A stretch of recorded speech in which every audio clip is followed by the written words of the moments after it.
Rain pressed low over Maplewood, North Carolina, turning the fields to dark glass and the gravel lane to slurry. From the attic bedroom of the Brooks farmhouse, 16-year-old Marion watched the storm so the sky shut and felt the old ache unfurl. The ache that began when she was 5 and a red light didn't stop a drunk driver. Before that, there had been a small bakery that smelled of cinnamon and orange peel, a father who lifted her high enough to touch the breeze, a mother who tucked notes into her lunch with crooked hearts drawn in ink. After the crash, there are phones that never stopped ringing, a bank officer speaking impatient, distant phrases about liens and arrears, and a caseworker who knelt to Marion's eye level and said they were going to find her a safe place. The state took what was left, the house went to auction, and Marion learned the vocabulary of loss. Inventory, probate, placement. Dolores and Henry Brooks appeared like an answer on paper. Stable address, clean background, a spare room under the eaves. In practice, they were a ledger that had learned to walk. The monthly foster stipend arrived like clockwork, and Dolores kept tighter books on Marion's chores than on the farm accounts. Dawn meant chickens, feed, and ice-cold water hauled to the trough. Afternoons meant floors on her knees and laundry that never seemed to end. Nights meant canning jars, garden rows, and Dolores's voice carving the air into sharp little orders. When Marion moved too slowly, Dolores's threat came smooth and familiar. "Keep it up, and I'll call the social worker. You'll go back to the group home, and no one will take you at your age." Henry said less, but watched the clock like a foreman. His silence made the house feel colder than the rain. Marion learned to fold herself small. Quiet footsteps, quick yes ma'ams, invisible dreams. That winter, Dolores's younger brother arrived with a duffel and a thin smile. Travis had served his time, Dolores said, and just needed a roof while he got steady. He was all elbows and shadows, restless in doorways, the kind of man who stood too close and made compliments feel like corners. He started making himself present when Marion cooked, lingering in the doorway with a cigarette he never lit, asking questions that were not really questions. She took to timing her steps, to choosing the long way through the house if it meant avoiding the kitchen after dark. But the house was small and the hallways narrower than luck. The night it happened, rain had been threatening for hours, the air tight and humming. Dolores and Henry left for a church dinner, Dolores calling instructions down the hall as she shrugged into a plastic poncho. Marion kept to the kitchen, trying to finish dishes before the storm broke. The fluorescent bulb over the sink flickered. The faucet hissed air. When she reached to shut it off, Travis filled the doorway, the duffel now a hump at his shoulder blades. He stepped in without hurry, the smell of old cologne and damp while preceding him. "You've grown up," he said, and the way he said it turned the words to wire. He brushed the back of his knuckles against her sleeve as if by accident, then let his hand stay where it wasn't wanted. Fear arrived the way storms do in Carolina, first with a pressure, then in a rush. Marion stepped sideways. He stepped with her. The counter pressed the edge of her hips, the metal cool and unforgiving. When his fingers closed around her wrist, muscle memory older than language took over. She wrenched free, knocked a chair backward, and ran. The screen door slammed her shoulder as she shouldered through it. The yard rose in a blur of mud and standing water. Rain hit like gravel. Barefoot, she cut across the rows toward the lane, the cold biting her ankles, the breath tearing at her throat. Behind her, a curse, the slap of a palm against the doorframe. Then nothing but the sound of the storm punching the earth. Headlights lifted out of the dark curve of road and washed the world white. Brakes squealed. A pickup fishtailed and steadied. A young man jumped down into the torrent, his jacket already soaking through. His voice raised not with panic, but with purpose. "Hey, are you hurt?" The question slid toward her over the roar of water. Marion froze, every thread of her pulled tight, then took one more step back, mud sucking at her heels. He stopped a few feet away, hands open, no sudden moves. "Name's Michael," he said, not shouting it so much as offering it. "I live nearby. You can sit in the truck. Heaters on. No one will bother you there. Something in the steadiness of him. How he didn't reach for her. How he made room for the word no. Let the tight knot inside her loosen just enough. She nodded, barely, and he shrugged off his jacket, draped it over her shoulders, and guided her to the passenger side like a person guiding a skittish foal. Slow, visible, kind. The cab smelled faintly of coffee and clean upholstery. Warm air blew hard against her numb fingers. Michael kept his eyes on the road as he turned the truck around, not asking questions, not filling the silence with anything she wasn't ready to give. He was a medical student, he said later, home for a stretch to help his grandmother after knee surgery. Her name was Florence. The house appeared out of the rain with the suddenness of a lighthouse, a white clapboard with a porch light that glowed a gentle gold. The door opened before Michael reached the steps. A small woman with silver hair and a wool cardigan took one look at Marion, took in the soaked hair pasted to her temples and the way she held herself like someone bracing for impact, and stepped aside. "Come in, darling," she said, the syllables warm as a quilt. "Towel, Michael." Kettles already on. Inside smelled of lemon oil and something baking. The radiator clanked softly. Florence tucked a thick towel around Marion's shoulders and guided her to an armchair near the fireplace where embers glowed like patient eyes. A mug found its way into Marion's hands, steam ribboning upward. She didn't realize she was shaking until the cup steadied it. No interrogations came, only small, ordinary mercies. A blanket pulled up, a dry pair of socks, the hush of people who understood that safety sometimes begins with being left alone in peace. The storm worked its temper out against the roof, but the room held. Michael sat on the edge of the coffee table, not quite facing her, making himself smaller than the worry in his eyes. "You're safe here," he said quietly, and in the honest weight of those words, Marion felt a thrum she'd nearly forgotten. Not relief. Relief was too thin and temporary. Something sturdier. A first plank laid across a span she had thought was gone forever. After years of being useful, silent, threatened, she felt the outline of another life pressing close. Warmth and a door that opened instead of shutting. A name spoken without contempt. A place where the rain meant sleep, not escape. She tucked her feet under the blanket and let the heat find her bones. For the first time in years, the night did not feel like something to survive. It felt like the beginning of something that might yet hold. The morning after the storm broke, clean and cold over Maplewood, the air smelling of wet earth and pine. Marion sat at the kitchen table of Florence Harrington's house, fingers curled around a mug of tea gone lukewarm, her eyes fixed on the rain-speckled window. The thought of going back to the Brooks farmhouse tightened her chest like a fist. Even if she could ignore Dolores's cruelty or Henry's cold indifference, she could never walk back into that house knowing what Travis had tried to do. Something inside her, a fragile thread of self-preservation she hadn't felt in years, refused. Florence and Michael didn't push her for answers, but they offered her options. "You don't have to go back," Florence said gently as she set a plate of toast on the table. "There are people whose job it is to keep you safe."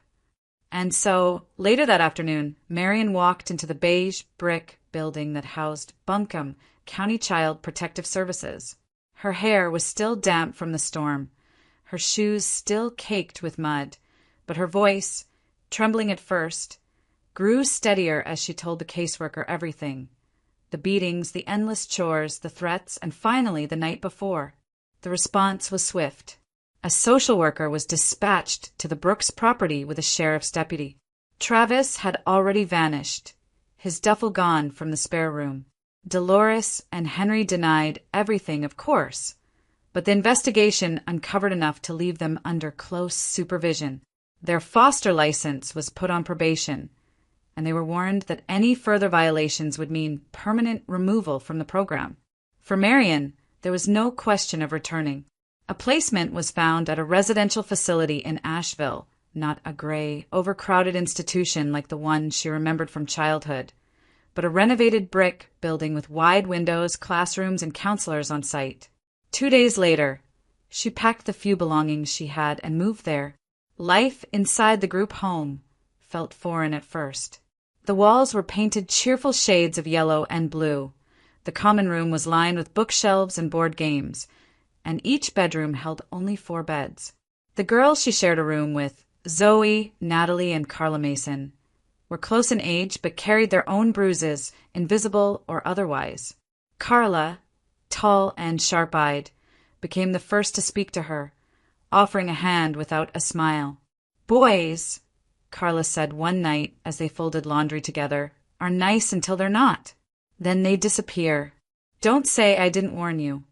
Marian shrugged, unsure what to make of her new roommate's cynicism, but she listened. After all, Carla had spent years shuffled between homes, each leaving new reasons not to trust. And yet, Michael kept proving her wrong. He showed up every Sunday afternoon with a paper bag of pastries from Florence's kitchen and a paperback novel tucked under his arm. He told her stories about medical school, about the strange things people swallowed that ended up in ER x-rays, and about Florence's refusal to let him near her garden without supervision. "You'd uproot my hydrangeas," Florence had scolded. "You can stitch arteries, but not plant begonias." Sometimes they walked the grounds together, and he would call her Button, a nickname that embarrassed her at first, but slowly warmed her from the inside. It was the way he said it, soft and playful, like she was something delicate worth protecting.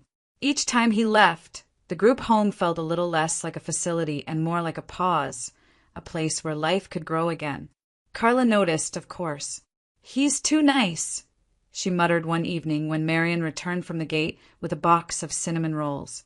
"Guys like that? They date lawyers' daughters and forget girls like us exist." Marian folded her blanket and pretended she didn't hear, but the words followed her to bed, settling in the corners of her thoughts. Still, when Michael returned the next week, laughing at something Florence had said, the doubt slipped away. Maybe Carla was right about most men. Maybe Michael wasn't most men. Weeks became months. Marian started attending classes offered through the home, math, literature, and a sewing course that reminded her of her mother's hands guiding fabric under a humming needle. On weekends, Florence invited her to Sunday lunch, where Michael teased her gently and Florence insisted she eat seconds. It was a fragile piece, built brick by brick, but it was real. One night, as winter crept back into the hills around Asheville and frost painted lace on the windows, Marian lay awake listening to the quiet hum of the building. Somewhere down the hall, a girl was laughing in her sleep. Zoe's soft breathing came from the bunk below. Carla had rolled over, muttering something about boys in her dreams. Marian stared at the ceiling and felt something she had not dared to name in years. Not just safety, but the faint outline of a future. A future where she wasn't someone's burden or someone's victim. A future where Button wasn't just a nickname but a promise. Spring arrived quietly in Asheville, painting the hills in soft greens and coaxing lilacs into bloom around the group home. Marian was 17 now, her hair a little longer, her laugh easier. Somewhere between the Sunday visits and the cinnamon rolls, between Michael's stories about medical school and the way he always asked how her classes were going, affection had deepened into something else. It was a feeling she had no name for, a quiet certainty that made her heart catch when she saw his truck pull into the driveway and her pulse quicken when he called her Button across the courtyard. She told herself not to read too much into it. He was older, he was busy, and maybe he was just kind. But late at night, under the hum of the radiator, she allowed herself to imagine what it might mean if he felt the same. Then, one Sunday, he didn't come. Florence stopped by with a tin of cookies, but offered no explanation beyond. "He's caught up with something, dear." The next week came and went without a visit. Then another. Marian wrote a letter and asked the staff to mail it. No reply. She checked with Florence, but the older woman only said gently that Michael was away and would be back soon. Soon became a month. Then 2. By summer, the space where he had been, his laughter, his warmth, his steady presence, had hardened into silence. Carla didn't gloat, not exactly, but she didn't miss the chance to remind her. "Told you," she said one night as they shelled peas by the window. "Boys like that always leave. They say you're special until something shinier comes along." Marian wanted to defend him, but the weeks without a word carved doubt deep into her chest. By autumn, she stopped waiting at the window on Sundays. She folded the small paper cranes she used to leave in his books and tucked them away in a drawer. She told herself she'd been foolish to think someone like him could stay. A year passed. Marian turned 18, completed her program at the group home, and enrolled in a vocational school for sewing and design. She moved into a small apartment near the textile district, working part-time at a tailor shop where the hum of machines drowned out the quiet places in her mind. Life became a rhythm of fabric and thread, of classes and work, and slowly, she stitched herself into something resembling peace. It was a Sunday afternoon when the past caught up with her. She was sitting on a bench in Riverside Park, sketching a dress design in a frayed notebook, when a voice she knew better than her own said softly, "Button!" The pencil slipped from her fingers.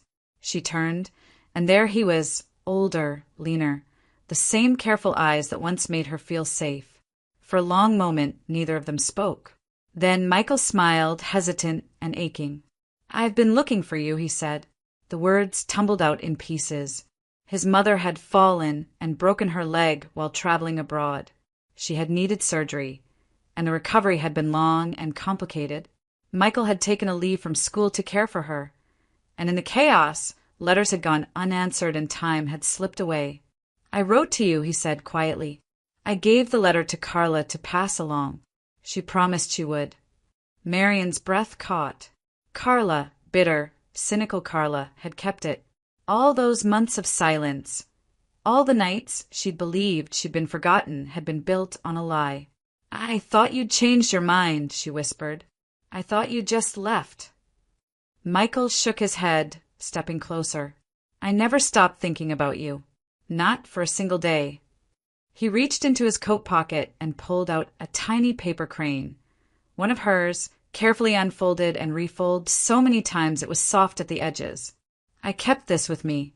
It reminded me I had to find my way back." The air around them felt thinner, sharper. Marian took a step forward, then another, until she was close enough to see the rain-light flecks in his eyes. He reached for her hand, and she didn't pull away. When he kissed her, gently, tentatively, as if asking a question, the world seemed to still around them. All the months of silence, the ache of doubt, the weight of old warnings dissolved like mist under sunlight.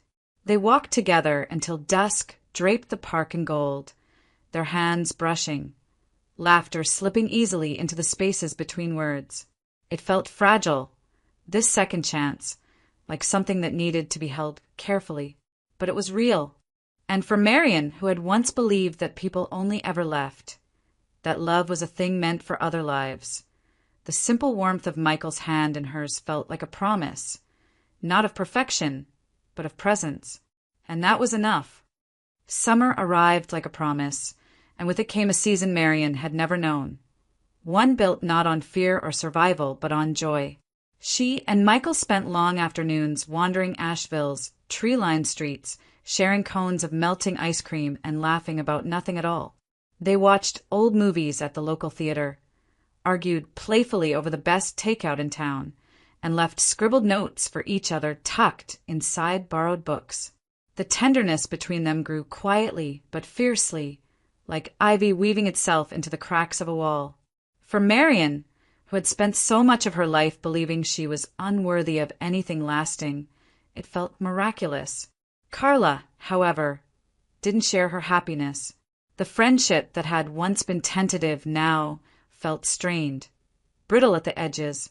One evening, as Marian carefully hemmed a dress under the warm glow of the dorm lamp, Carla leaned against the doorway, arms crossed. "I guess you proved me wrong," she said, her tone sharp. "You found one of the good ones." Marian glanced up, unsure if it was praise or accusation. I hope you know what you're doing, Carla continued. Because when people like him get bored, they don't come back. Marian set down her needle, frustration prickling beneath her skin. Not everyone leaves, Carla.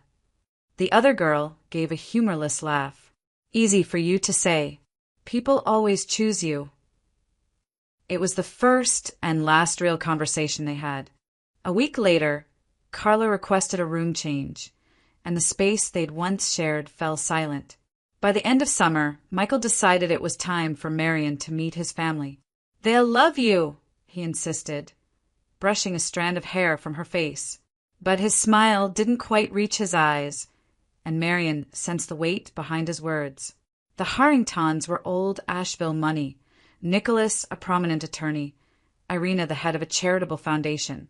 Their home sat atop a hill lined with dogwoods, a sprawling estate with manicured gardens and windows that caught the late afternoon light.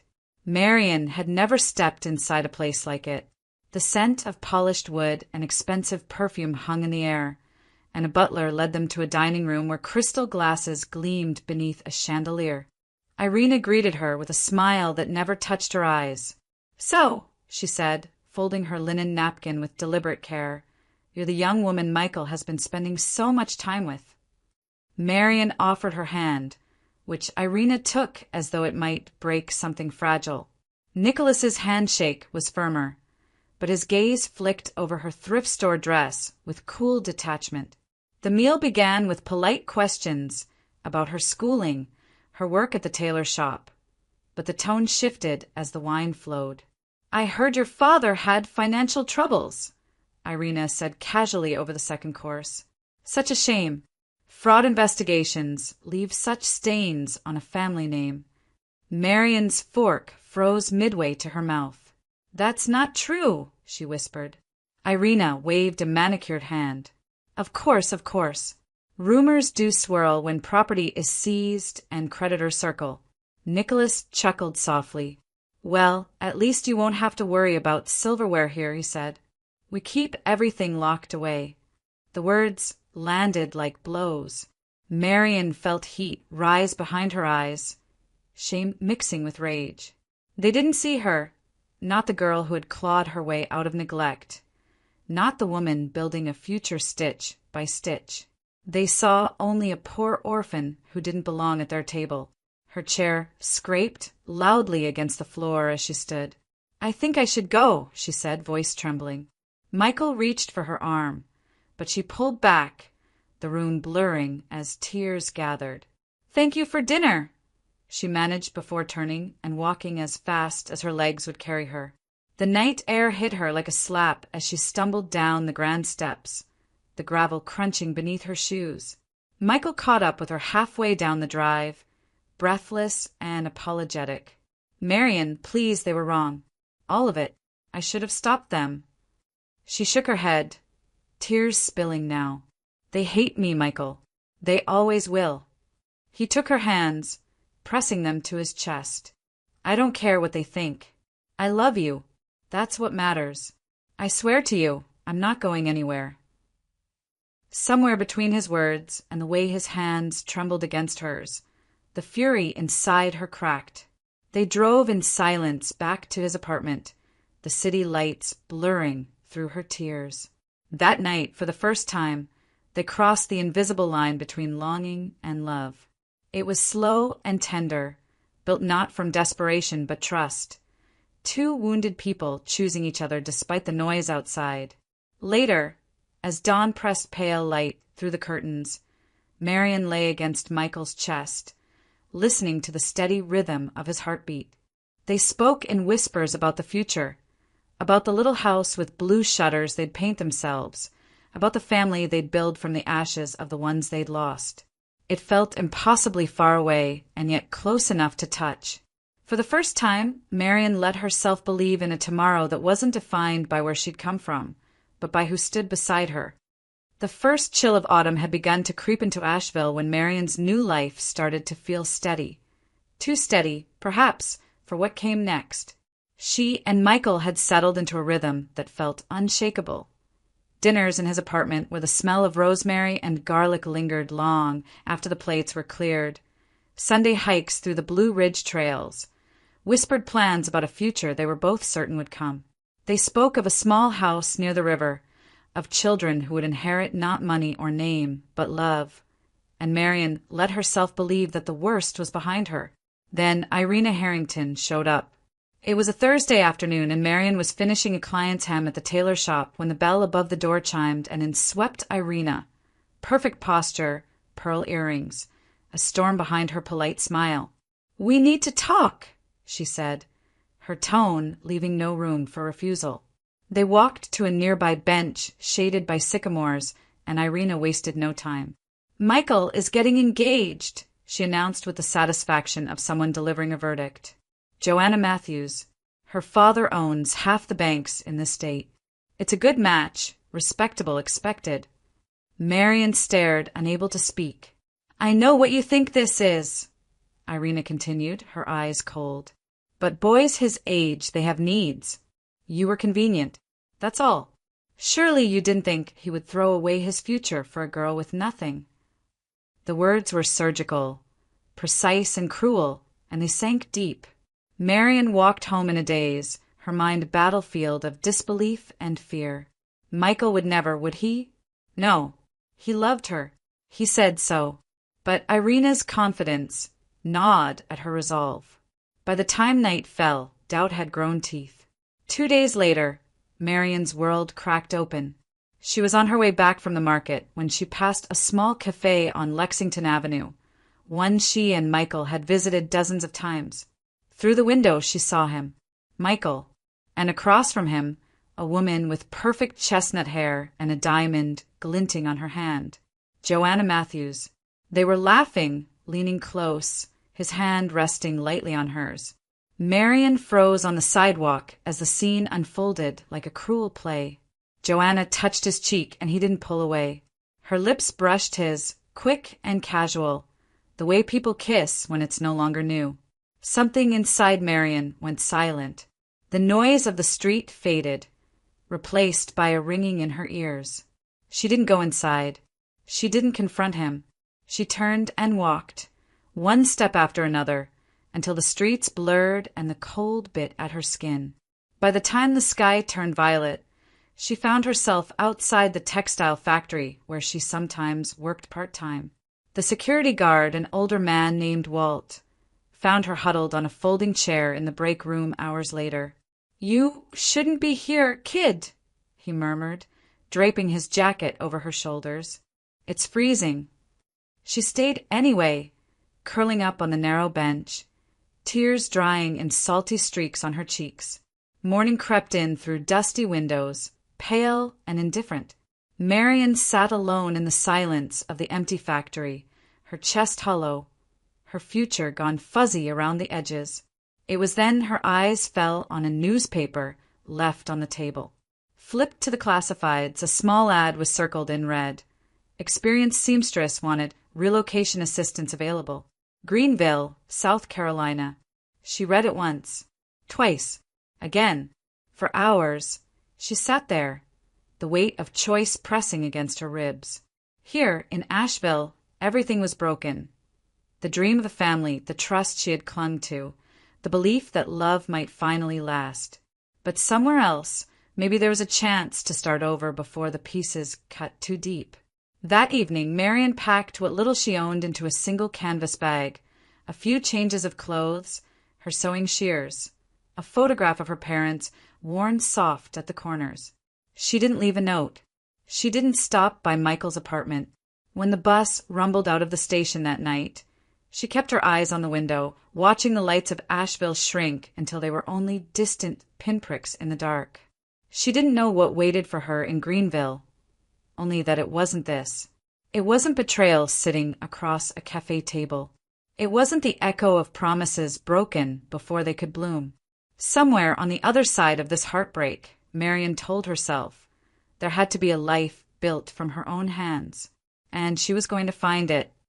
The bus hissed to a stop in Greenville, just as dawn split the horizon. Pale light spilling across streets Marian had never walked before. She stepped down with a single canvas bag slung over her shoulder and a heart that felt heavier than anything she carried. The ad from the newspaper had led her here, to a small garment factory on the edge of town that offered a bed in a worker's dormitory and 3 meals a day. It wasn't much, but it was enough to start over. Life in Greenville was stripped down to bare essentials. Marion shared a narrow room with 3 other women, Zoe, Natalie, and Ina, all older, harder, and worn by years of labor. The dormitory smelled faintly of bleach and boiled cabbage, and the thin walls let in every sound: the hiss of steam pipes, the distant hum of sewing machines, the muffled cries of someone having a bad dream. The factory itself was worse, a cavernous brick building with rusted windows and broken fans. Rows of women hunched over machines for 12 hours a day, their fingers raw from fabric and thread. The pay was meager, the foreman indifferent, but Marion kept her head down and worked. She needed this job. She needed the distance. Weeks slipped into months. She learned to live on little: oatmeal and canned soup, hand-me-down shoes, laughter shared quietly with Zoe after lights out. But her body, once resilient, began to betray her. Mornings brought waves of nausea that left her gripping the sink. Her period stopped. Fatigue settled into her bones no matter how much she slept. It was Zoe who urged her to visit the free clinic downtown. The nurse there, kind-eyed and brisk, returned with the results and a small, knowing smile. "You're pregnant," she said softly. The words dropped into Marion's chest like a stone into still water. For a long moment, she couldn't breathe. Pregnant. Michael's child. The child of the man she had loved, and the man she believed had betrayed her. She left the clinic with trembling hands pressed against her stomach and spent the rest of the day walking aimlessly through the city. By nightfall, one truth had settled deep inside her. Whatever had happened between her and Michael, this child was innocent. It was a part of her, and she would not abandon it. When she told the factory manager about her pregnancy, his expression turned from annoyance to disinterest. "You're not on contract," he said with a shrug. "We don't do maternity leave for temporary workers." The meaning was clear. Once she couldn't work, she'd be out. So Marion kept going, sewing until her fingers bled, even as her belly swelled and the steps to the dorm grew harder to climb. Zoe, Natalie, and Ina rallied around her, sneaking extra food from the cafeteria, insisting she sit when she could, promising to help when the time came. "We've all been through worse," Natalie said one night, pressing Marion's hand. "And we're still here. So will you." On a rainy afternoon in late spring, Marion's water broke on the dormitory floor. Chaos followed: blankets, boiling water, panic shouts for the one woman with a nurse's training. Hours later, with Zoe gripping her hand and Ina murmuring encouragement, Marion's cries gave way to a sharp, thin wail. A daughter, tiny and perfect, with a shock of dark hair and fingers that curled instinctively around Marion's own. "Grace," Marion whispered through tears. "Your name is Grace." For a brief moment, happiness eclipsed everything else. The room smelled of soap and rain, and Grace's warm weight against her chest felt like a promise that the world might still hold good things. But the illusion didn't last. Days later, during a routine checkup at the clinic, the doctor's expression shifted as he listened to Grace's heart. "There's a murmur," he said, voice careful. Tests followed, scans, consultations, a blur of medical jargon, and then the words that shattered Marion's fragile peace. Congenital heart defect. Grace would need surgery. Not soon, but inevitably. And it would cost more than Marion could ever hope to earn sewing dresses for minimum wage. That night, Marion sat by the dormitory window with Grace sleeping against her chest, the city's neon glow flickering on her tear-streaked face. She traced the soft rise and fall of her daughter's breath and whispered promises she didn't yet know how to keep. She had no savings, no support, no plan, but she had Grace. And for that tiny heartbeat pressed against her skin, Marion vowed she would fight the impossible. She had lost everything once before. She would not lose her daughter too.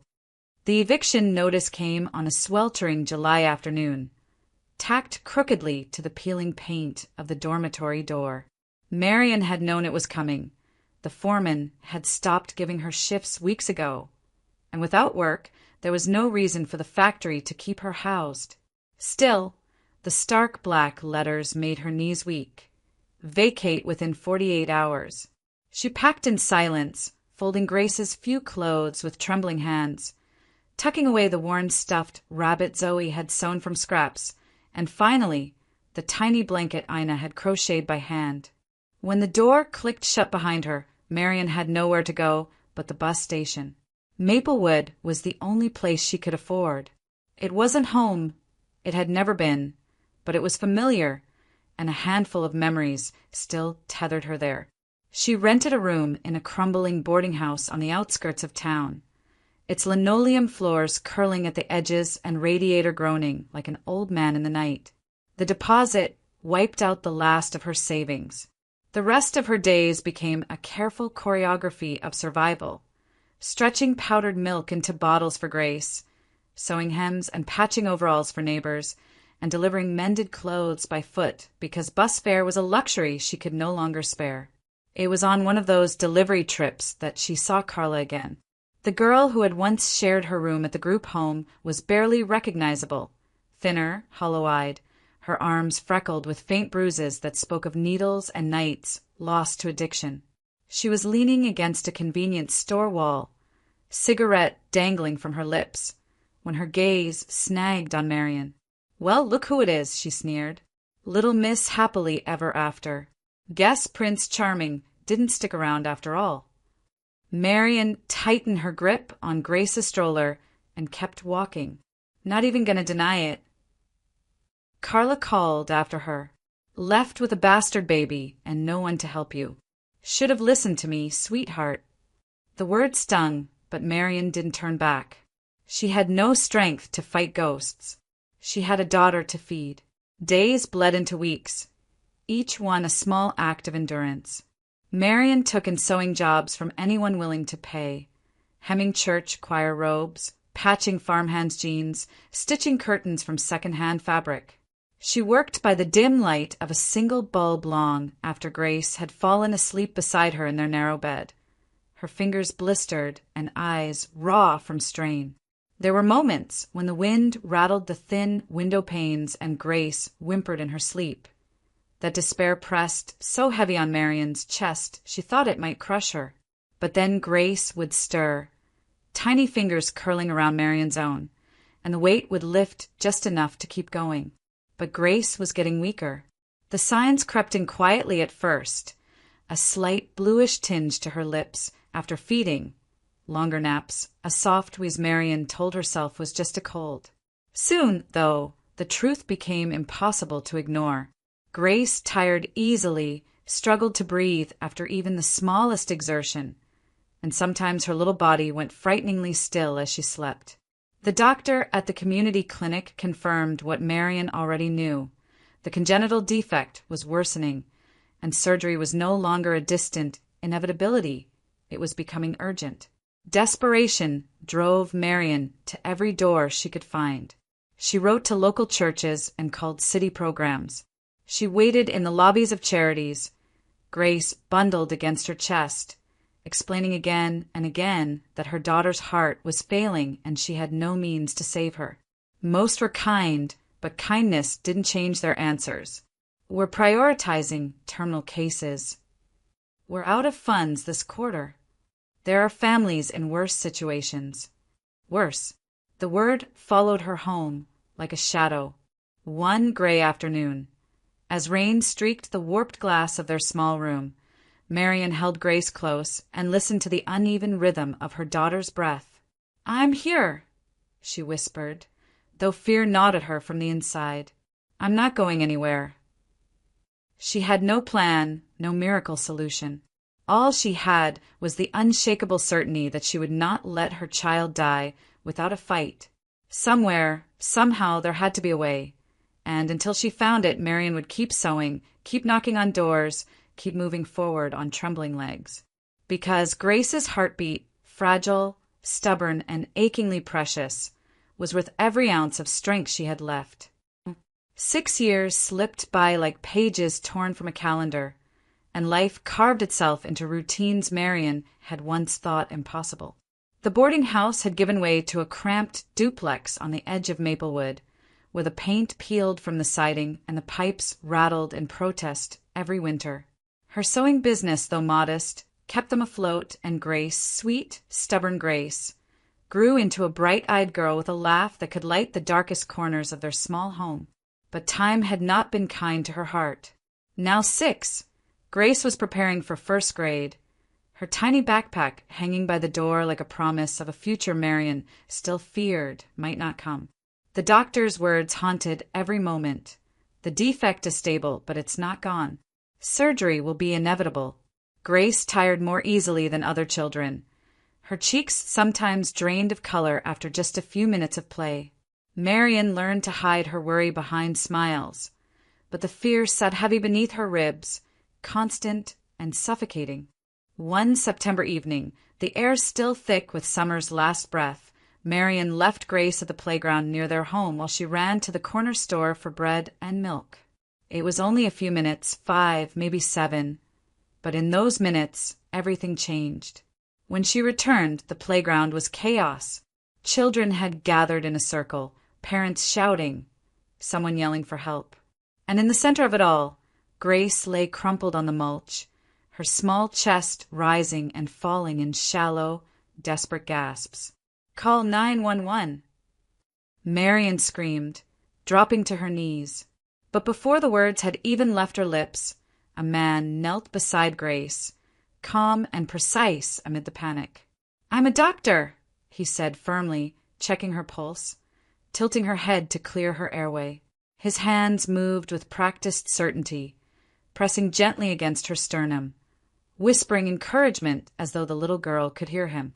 Minutes stretched into eternity until the faintest flicker of breath returned. "She needs a hospital. Now." Marian watched, frozen and terrified, as the stranger scooped Grace into his arms and carried her to a waiting car. "Follow us," he called over his shoulder. But by the time Marian reached the parking lot with trembling hands and milk forgotten on the pavement, they were gone. Panic clawed at her throat. She called 911, stammering details, begged neighbors for help, even flagged down a patrol car. Hours later, after frantic searching and a dozen unanswered questions, a dispatcher called her back. A little girl matching Grace's description had been admitted to a private cardiac clinic downtown. Marian's legs barely carried her through the sterile halls as she demanded answers. "Your daughter is in surgery," a nurse explained gently. "The doctor said it couldn't wait. It's a congenital defect, severe but reparable. He insisted there would be no charge." "No charge?" Marian echoed, stunned. Nothing in their lives came without cost. "He asked for her medical records," the nurse continued, "and said he'd speak to you when it's over." The hours that followed stretched unbearably. Marian sat in the waiting room under harsh fluorescent lights, clutching Grace's small backpack like a talisman. Every time the double doors swung open, she leapt to her feet, only to sink back down, heart pounding. Her thoughts spiraled. Who was this doctor? Why help them? Could she trust any of this? And then, at last, the doors opened again, and the surgeon stepped into the light. The mask was gone, but the eyes were unmistakable. Time collapsed around her as recognition slammed into her chest. The man who had just saved her daughter's life, the doctor who had vanished years ago and shattered her heart, was standing in front of her. "Marian," he said softly, as if no time had passed at all. "Michael Harrington." The name reverberated in her skull as the room tilted and the ground beneath her seemed to give way. He was here. He had been the one. And as she stared at him, older now, steadier, the weight of years written into the lines around his eyes, Marian couldn't decide whether to run, scream, or fall into his arms. All she knew was that nothing in her life would ever be the same again. The hallway outside the surgical suite was silent except for the faint hum of machines and Marian's uneven breathing. Her heart hammered against her ribs as Michael took a careful step closer, removing his gloves, his eyes never leaving hers. 6 years of anger, grief, and unanswered questions collided in that narrow corridor, threatening to spill over. "Why?" she whispered, the single word splintering in her throat. "Why now? Why are you here?" Michael exhaled slowly, as though he'd been rehearsing this moment for years. "Because I never stopped looking for you," he said quietly. "Not for one day." He gestured toward a bench by the wall, and they sat, two people bound by a past too heavy for words. "That day in the cafe," he began, "wasn't what you think. Joanna called me, begged me to meet her. She'd heard rumors about us, and she wanted to remind me of my place. I tried to leave, but she grabbed my hand, and when I stood to go, she kissed me. I didn't kiss her back. I never wanted her, Marion." Marion stared at the floor, the memory of that moment as vivid as the day it happened. "I saw you," she whispered. "I saw her touch you. I thought," her voice broke, "I thought everything we had was a lie." Michael's face tightened with something between sorrow and fury. "It wasn't a lie. It was a setup. My mother, Irina, was behind it. She thought if Joanna was seen with me, you'd walk away. And she was right." He ran a hand through his hair, the weight of regret bowing his shoulders. "I went to your apartment the next day, but you were gone. No one knew where. I searched everywhere, Marion. Everywhere." Tears burned her eyes, but she blinked them back. "And the clinic?" she asked. "All this?" Michael's mouth curved into a small, tired smile. "After I finished my residency, I went abroad, pediatric cardiology. I wanted to help children who didn't have a chance otherwise. But I also wanted to build something here, something that could make a difference for kids like Grace." His voice faltered as he said her name. "I didn't know she existed. If I had..." The dam finally broke. Marion covered her face with her hands, a sob tearing free from somewhere deep inside. 6 years of hurt, of raising Grace alone, of believing she'd been nothing but a mistake. All of it spilled out in the space between them. Michael reached for her hesitantly, then wrapped his arms around her when she didn't pull away. They held each other like survivors clinging to wreckage, the weight of lost years pressing down and lifting all at once. When she finally spoke, her voice was small but steady. "I never stopped loving you," she admitted. Michael's breath hitched against her hair. "Then let me make it right," he whispered. "Let me be here now." Grace's condition remained fragile in the weeks that followed, but Michael refused to let despair win. He coordinated with specialists, scheduled consultations, and stood by Marion's side through every appointment. A month later, Grace underwent a second surgery, a more complex repair that carried terrifying risks. Marion paced the waiting room until her legs ached, praying silently to any force that might be listening. After 7 agonizing hours, Michael emerged, exhaustion etched into every line of his face, but a faint smile tugging at his lips. "She's going to be okay," he said. "Her heart is strong." The weeks of recovery were slow but steady. Grace's color returned, her laughter brighter now, her step sure as she chased butterflies in the clinic garden. Michael was there for all of it, reading her bedtime stories, teaching her how to make paper cranes, even burning pancakes on Sunday mornings until Marion gently took over. One crisp October afternoon, Michael drove them to a quiet neighborhood on the outskirts of Asheville. Nestled beneath towering oak trees was a small white house with blue shutters and a porch swing that creaked softly in the wind. "It's yours," he said simply when Marion stared at him in disbelief. "Ours. A place for Grace to grow up, for you to breathe again." Inside, Grace darted from room to room, her delighted squeals echoing off the bare walls. When she finally ran back to the porch, Michael knelt before her, his hands trembling just slightly. "Grace," he said gently, "there's something I need to tell you." The little girl tilted her head, curiosity dancing in her eyes. "I'm your dad," he said softly. "I always should have been. And if you'll let me, I want to be from now on." For a moment there was silence. Then Grace threw her arms around his neck, her small voice muffled against his shoulder. "I knew you were special," she whispered.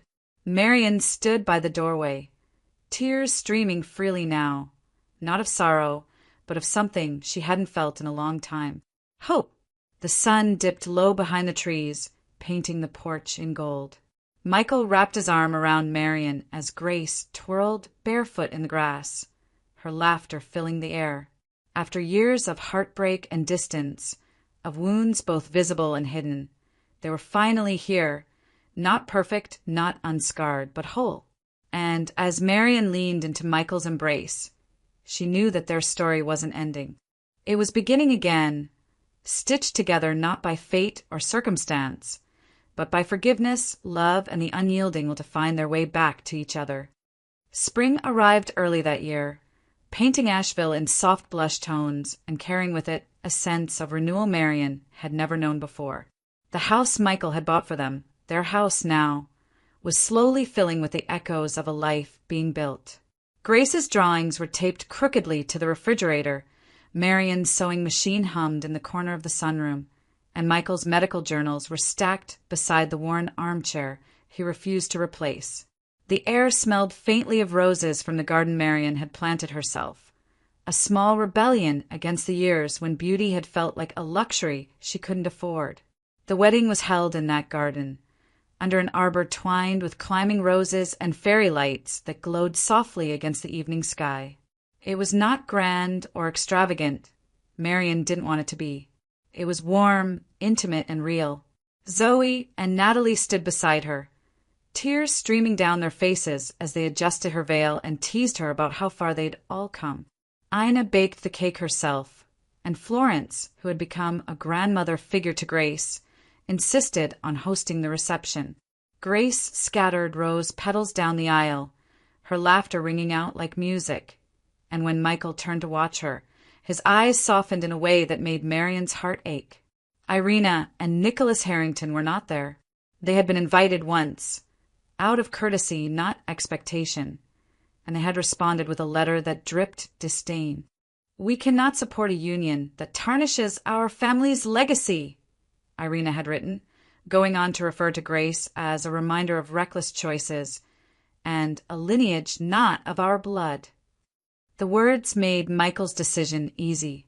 He folded the letter, set it aflame over the kitchen sink, and vowed never to let that kind of cruelty touch the family he was building.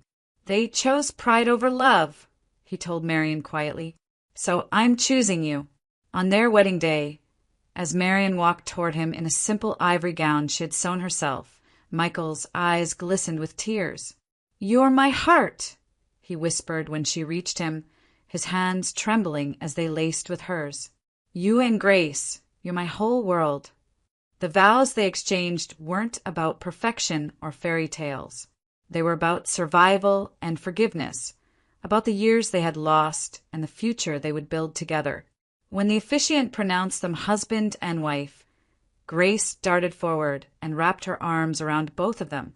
"Now we're a real family," she declared, and the guests laughed through their tears. Life in the months that followed was not without its challenges. Bills still came, work still exhausted them, and the world beyond their little home remained complicated. But it was also filled with a kind of joy Marian had never dared to imagine. Grace's health improved steadily. Each doctor's visit brought better news until, one spring afternoon, the cardiologist smiled and said, "She's as strong as any child her age now." Marian cried in the parking lot that day, clutching Grace close, the weight of years of fear finally lifting from her chest. They adopted a golden-furred puppy from a local shelter and named him Umka, after the scrappy mutt Marian had loved as a little girl. He followed Grace everywhere, trailing her through the garden as she picked flowers for the kitchen table and curling up at Marian's feet while she sewed late into the night. The house, once quiet and uncertain, now pulsed with warmth, shared breakfasts on the porch, movie nights under a pile of blankets, Sunday mornings filled with pancakes and laughter. One evening, As twilight settled over the garden and the roses glowed in the fading light, Marian stood at the edge of the yard watching Grace chase Umka in circles. Michael slipped his arms around her waist from behind, resting his chin on her shoulder. "You know," he murmured, "there was a time I thought I'd lost everything. But it turns out I was just waiting to find this." Marian leaned back against him, her heart steady and full. She thought of the frightened 16-year-old girl who had run into the rain all those years ago, convinced she was alone in the world. That girl would never have believed this future was possible. A loving husband, a daughter whose laughter filled the air, a home built not from wealth or status, but from love and resilience. As the stars began to prick the sky and Grace's giggles floated across the garden, Marian whispered a quiet thank you into the night, for second chances, for the family she had built from the ashes, and for a life she had once thought she'd never deserve. She had been an abandoned child once. Now she had everything. And in the soft glow of their rose-scented haven, Marian Brooks finally felt whole.